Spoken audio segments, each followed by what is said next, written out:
The red areas on the map show where the bombs hit. For this map to be as darkened as it is, required bombing raids to occur every 8 minutes over the course of 9 years. Hi, I'm Matt, and welcome to another edition of Borders on Budgets. On this episode, we are in Phonsavan Laos, where its city's residents are still cleaning up from and remain traumatized by a war that ended 50 years ago. The information was extracted from them. Barbed wire in the electrified fence. 136 people died. The poignancy of war. Mortality was 10%. Somewhere beneath this pile of leaves, there's a mine or a bomb. I've yet to find it.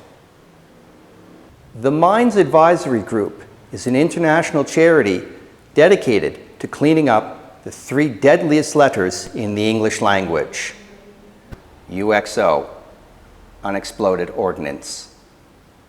2 million tons meant 270 million bombs and mines. And of that staggering figure, 30% never detonated. While big bombs, yes, they can be seen, and even perhaps the medium-sized bombs, it's the ones that are hidden under the earth, often shaped like balls, that create the greatest amount of damage to personal lives. Even as the bombing stopped in 1973, vast swaths of land in Laos remains unchecked for UXOs. How difficult is it to clear UXO in Laos? Because in Laos it is we had the high mountain and many roads difficult to go clear the bomb. Yes.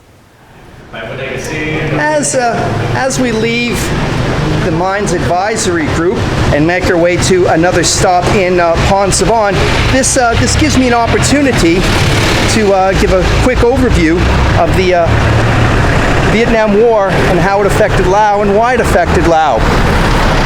In 1962, Laos was declared a neutral country by the United Nations. However, the North Vietnamese, they had stationed many troops here.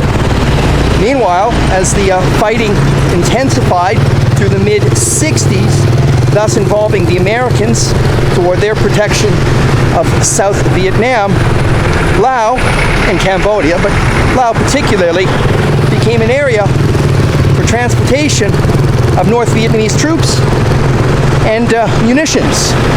The Americans, recognizing this, then went on a heavy bombing campaign in Laos for the 9 years, from 1964 until 1973, thus dropping those 2 million tons of bombs in order to deforest this country. And yes, 30% of those bombs and mines still remain active.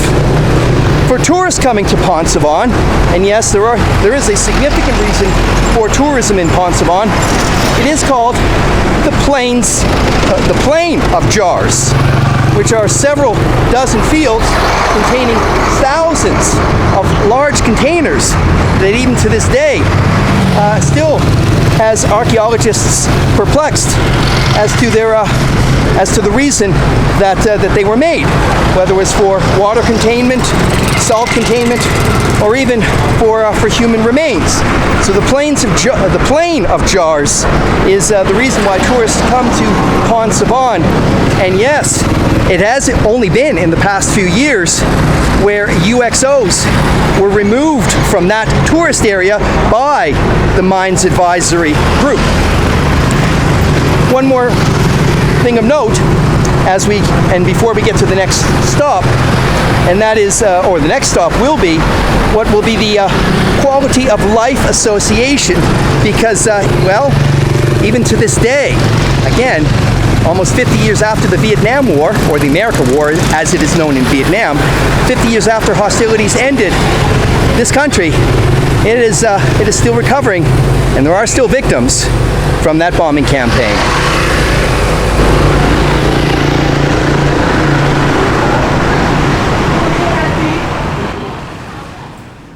While information material and handicrafts are at the front of QLA's office, in the back corner is a grim reminder of people who have suffered from recent UXO detonations. While the numbers of accidents, survivors, and deaths have been falling through the 2010s, this still represents only the Zhenjiang province of Laos. There were many provinces in this country that were significantly bombed.